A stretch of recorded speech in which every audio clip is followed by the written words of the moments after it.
Before sunrise, a train crawls across the Kazakh steppe carrying a rocket on its side.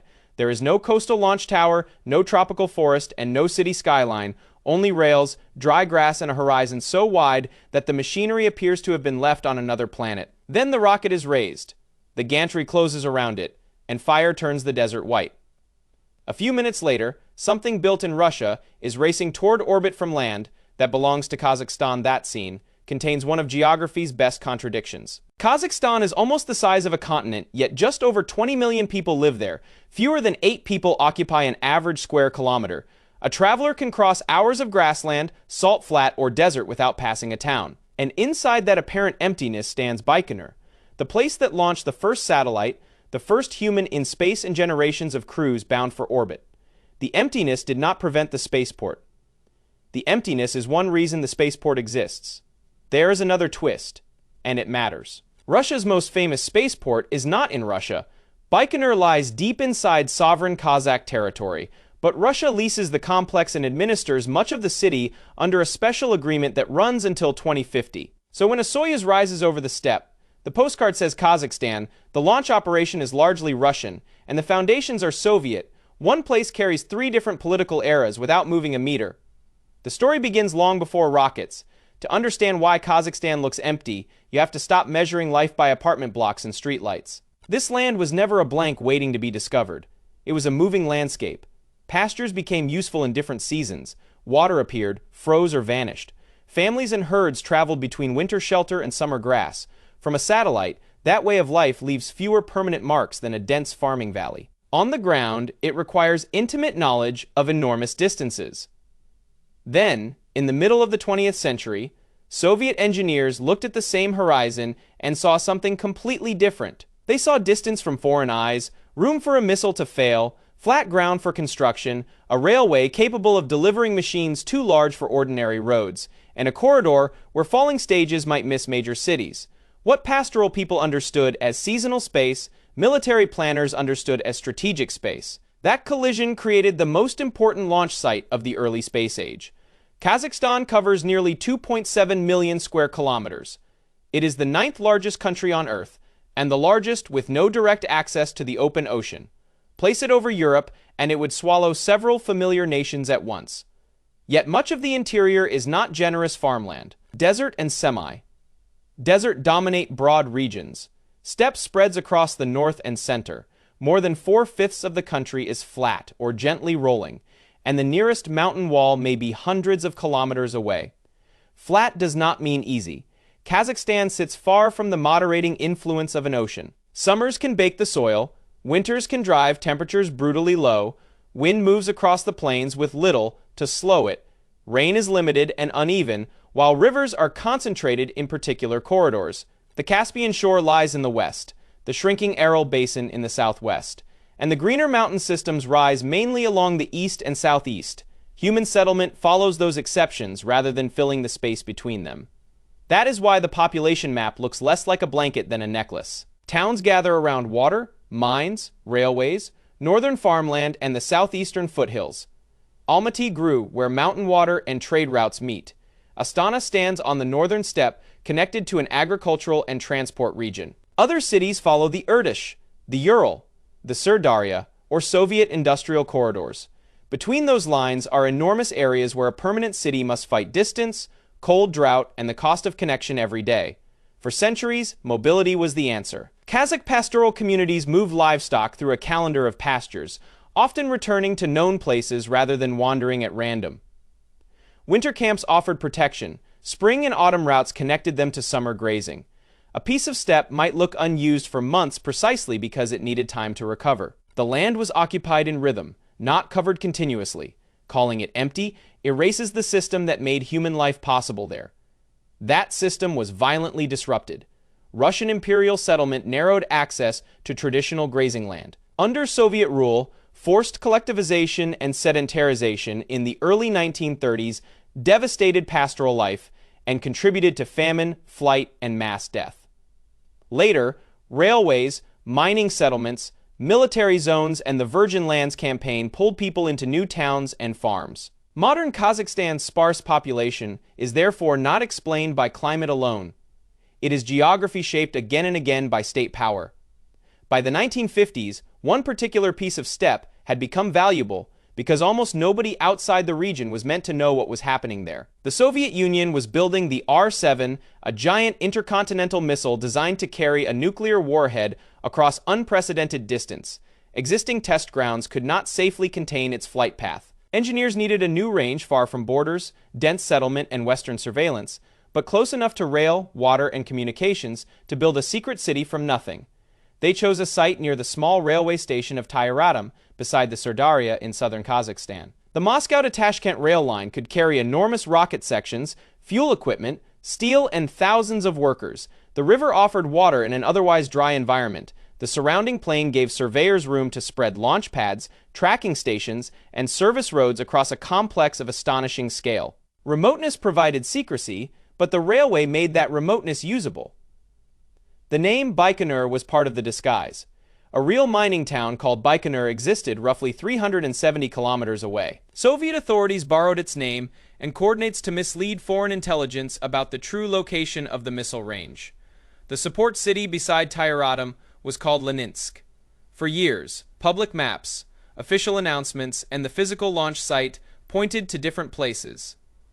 Even the gateway to space began as a geographical lie. Construction started in 1955, and the steppe punished everyone who arrived. Workers faced dust storms, heat, freezing winters, and a shortage of housing.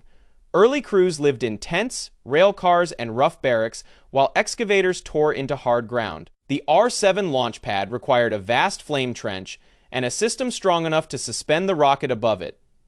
A city, power network, roads, workshops, tracking systems, and several launch areas had to appear where almost none had existed. Baikonur was not placed near the equator, where Earth's rotation gives rockets the greatest free push eastward. Its latitude is a compromise. Launching east still allows a spacecraft to borrow some of the planet's rotation, but routes must avoid populated regions and foreign territory. A directly eastward path can create problems, because spent stages would travel toward China. Soviet planners instead designed corridors across land they controlled, accepting limits in exchange for secrecy, security, and existing rail access. This is the less glamorous reason. Large countries become space powers.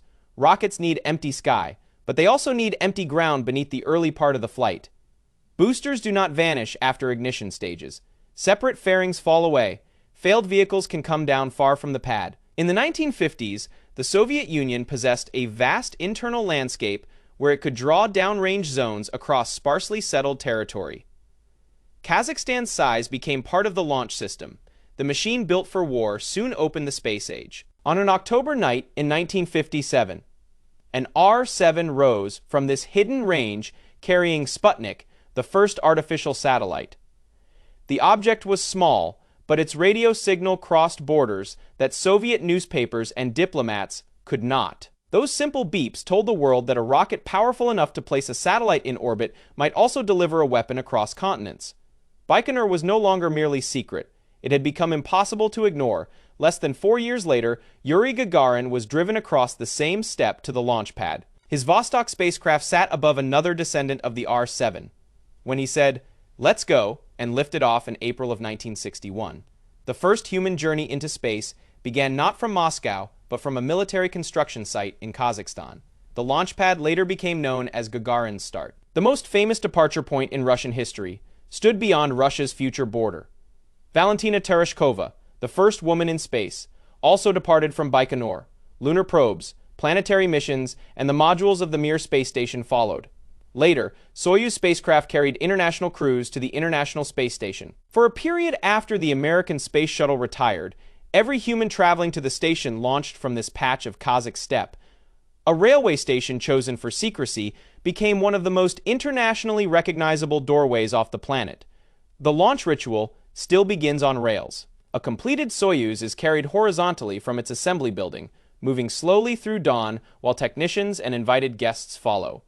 At the pad, hydraulic arms raise it upright and hold it like the closed petals of a metal flower.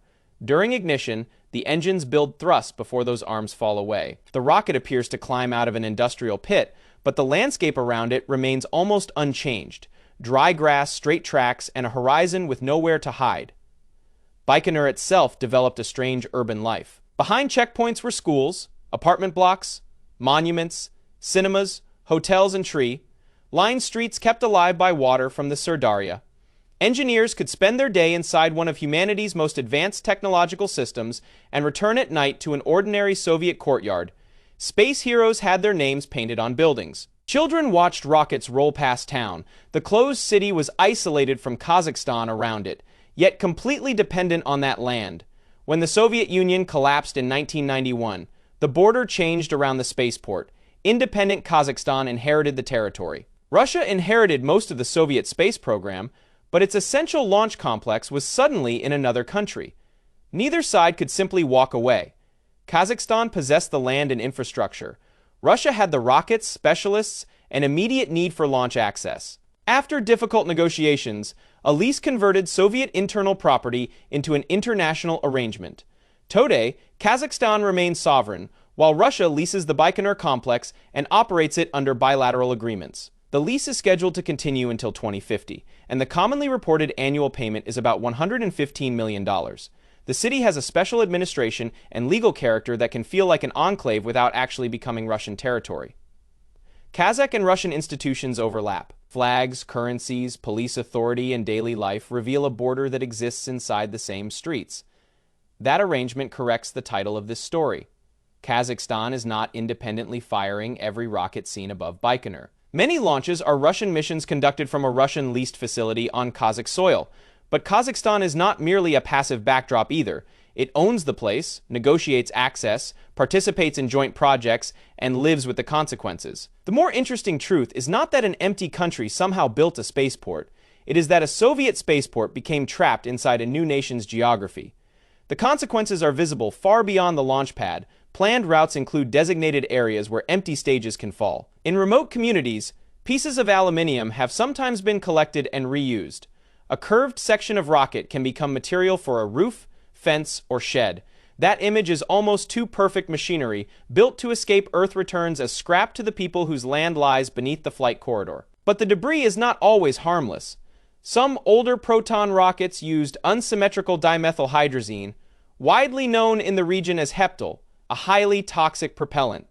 This must not be confused with every vehicle launched from Baikonur-Soyuz systems use different fuels. Yet accidents and unburned residue from certain vehicles have created serious environmental concerns. A Proton crash in 2013 caused the most severe modern accident studied at the site, contaminating soil and requiring extensive cleanup. Kazakhstan has formal procedures for assessing launch zones, falling stages, and fuel residues, because the risk is real. The emptiness that made Baikonur attractive also made damage easier for outsiders to overlook. A failed stage falling far from a capital produces fewer dramatic television images than an urban disaster. For herders in villages near a drop zone, however, the steppe is not nowhere. It is pasture, water, livestock, and memory. The same language that once justified secrecy can make environmental costs disappear.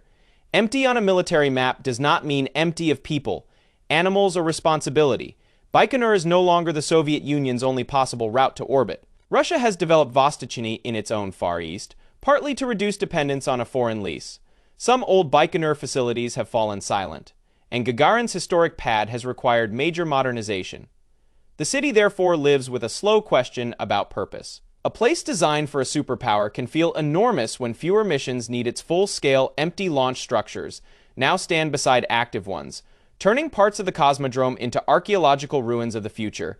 Kazakhstan, meanwhile, is trying to move from landlord toward participant. The joint Baikonur complex was designed around a modernized launch site and the Soyuz 5, also called Sunkar in Kazakhstan. In 2026, Kazakhstan's government announced the project's first successful test launch, presenting it as a step toward operating modern launch infrastructure rather than merely renting out Soviet inheritance. One flight does not create an independent space industry, but it changes the direction of the story. The second possibility is less spectacular but just as important, turning Baikonur's history into heritage. The original pads, control rooms, museums, and surviving Soviet machines hold the physical story of Sputnik and Gagarin. Carefully managed tourism could give the city a life beyond launch schedules, although access, security, and decaying structures make that difficult. Baikonur does not need to become a theme park. Its appeal is the unsettling contrast between ordinary streets, abandoned megastructures, and working rockets. So why is Kazakhstan so empty? Because its scale is enormous, water is uneven, the climate is severe, and much of the land rewards mobility more than permanent density, because empire and Soviet rule rearranged older patterns of settlement. Because modern towns grew along selected rivers, railways, farms, and industrial corridors instead of spreading evenly. The word empty compresses all of that into a single visual impression and then mistakes the impression for an explanation. And how can this supposedly empty country send rockets into space?